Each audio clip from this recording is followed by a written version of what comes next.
Nous basculons dans une nouvelle ère. Peu de gens s'en rendent compte et pourtant nous y rentrons de plein fouet. C'est l'ère de l'acceptation, c'est l'ère de l'esclavage psychologique, l'ère de la déshumanisation, l'ère de la soumission, l'ère du contrôle. Nous sommes l'animal, soi-disant, le plus évolué de cette planète. Et pourtant, combien d'entre nous vivent libres? Quand je parle de liberté, je parle de cette liberté tant recherchée, mais qui fait si peur. Libre du contrôle des États, libre de s'exprimer sans peur de représailles, libre d'agir sans crainte de réprimande. La liberté, c'est tout sauf l'ordre, c'est tout sauf les règles. Un être libre est un être des plus dangereux pour les pouvoirs en place, car un être libre, avec un grand L, est aussi libre de sa propre mort. Et c'est bien ça dont il s'agit en 2021. Toutes les mesures liberticides mises en place depuis à peu près plus d'un an prennent leur fondation sur cette syntaxe mentale qui est répétée en boucle à longueur de journée. Attention, il y a un risque de mort certaine pour vous et pour vos proches. Attention, vous êtes un risque de mort certaine pour vous et pour ceux qui vous entourent.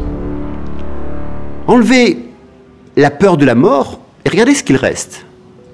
Eh bien, plus aucune pression, plus aucun pouvoir psychologique.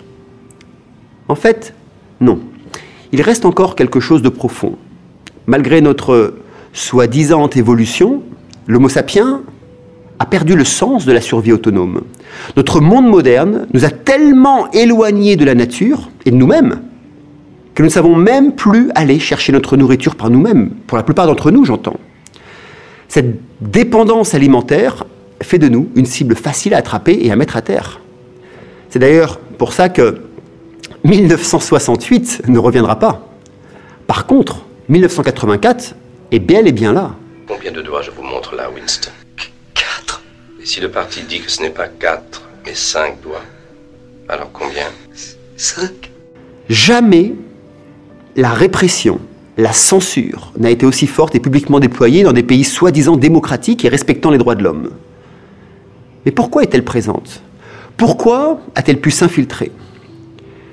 Nous sommes aujourd'hui pratiquement 8 milliards sur Terre, et avec un nombre aussi important d'humains, il est évident que si les 3/4 suivent un mouvement, un ordre quelconque, alors ce mouvement ou cet ordre s'imposera de lui-même. Nous sommes en fait piégés par nous-mêmes. En 2021, Dieu a été remplacé par le président de l'OMS et par la recherche médicale en guise d'ange et d'archange. Ils sont aujourd'hui la seule autorité faisant référence. Et même les hindous, les musulmans, les juifs, les catholiques, les plus pratiquants ont aussi laissé Seigneur OMS prendre leur foi envers leur propre Dieu. Cette année, elle est incroyable tout de même. Il y a 2 ans, il y a eu un tsunami à Sulawesi.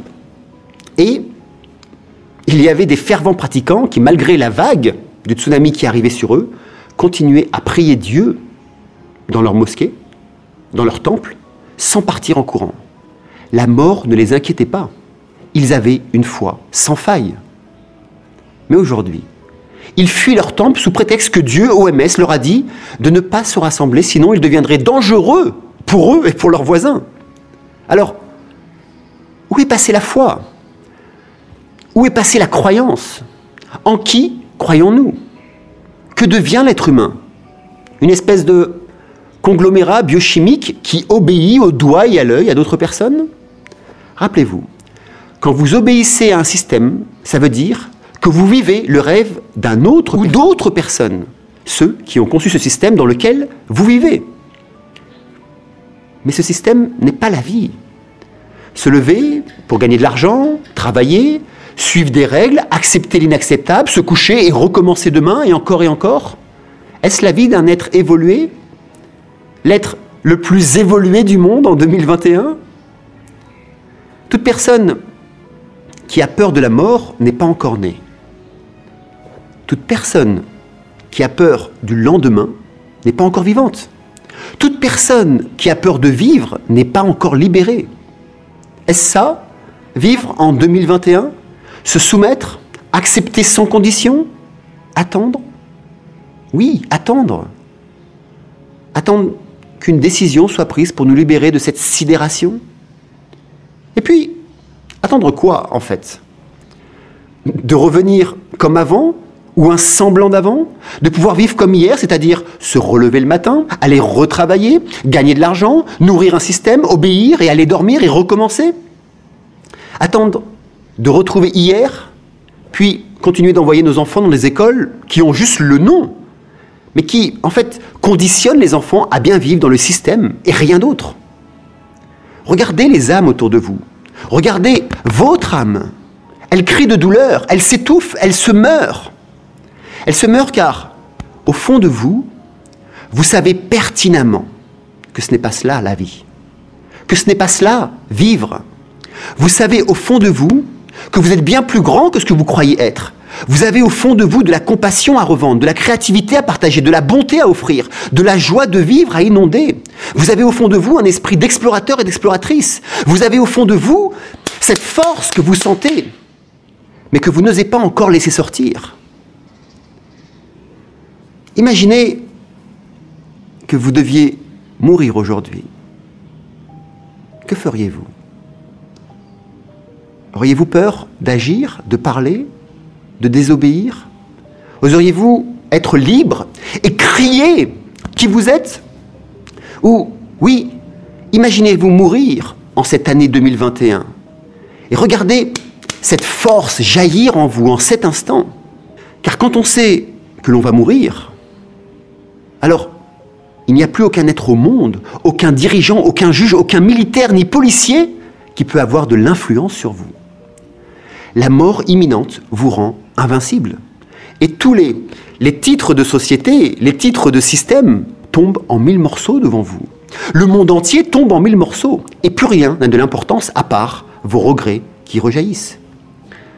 Le paradoxe, c'est que vous avez au moins 99% de chance sur 100 de mourir aujourd'hui. C'est pourquoi, depuis plus de 30 ans, personnellement, je médite chaque jour sur ma propre mort. Je meurs chaque jour en méditation, tout simplement pour faire jaillir cette force en moi. Et je vous invite à faire de même. Rappelez-vous, un être qui va mourir est libre de toute attache. Et aucun être ne peut plus avoir d'emprise sur lui. 2021, c'est l'année de la mort. L'année de la libération intérieure pour ceux et celles qui le désirent. Et alors que dans le reste du monde, on pleure les confinements, ici à Bali, le 14 mars, nous vivrons un confinement spirituel total avec le fameux jour du Nyepi. Confinement total car tout le monde doit rester enfermé chez lui. Aéroport fermé, tout commerce fermé, les rues doivent être vides, les lumières éteintes le soir, Internet coupé. Alors ce n'est pas 10 ou 20% ou 50% de l'économie à l'arrêt, non, c'est 100%. Il n'y a aucune attestation de sortie possible. Et pendant ce jour et cette nuit, où plus rien ne bouge, où la mort s'installe à l'extérieur, nous, dans nos maisons, nous entrons en méditation profonde. Les démons alors peuvent venir sur Bali, mais l'île étant vide, ils repartiront et la laisseront vide. Et oui, ce symbole est extrêmement puissant. Mourir à un système, mourir à soi, empêche le mal de pénétrer. Eh bien voilà la grande leçon de 2021, année du changement. Elle nous pose cette question. Êtes-vous prêt à mourir à vous-même pour trouver votre liberté ou préférez-vous rester mort pour vivre une vie d'illusion et d'esclavage moderne?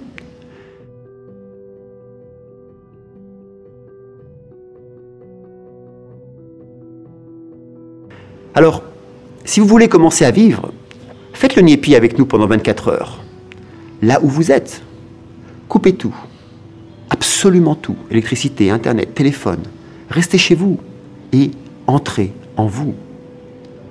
Vous retrouverez la liberté. Et pour certains, vous retrouverez l'esprit humain oublié. 2021 peut être l'année de l'accouchement de notre humanité. C'est à nous de le décider.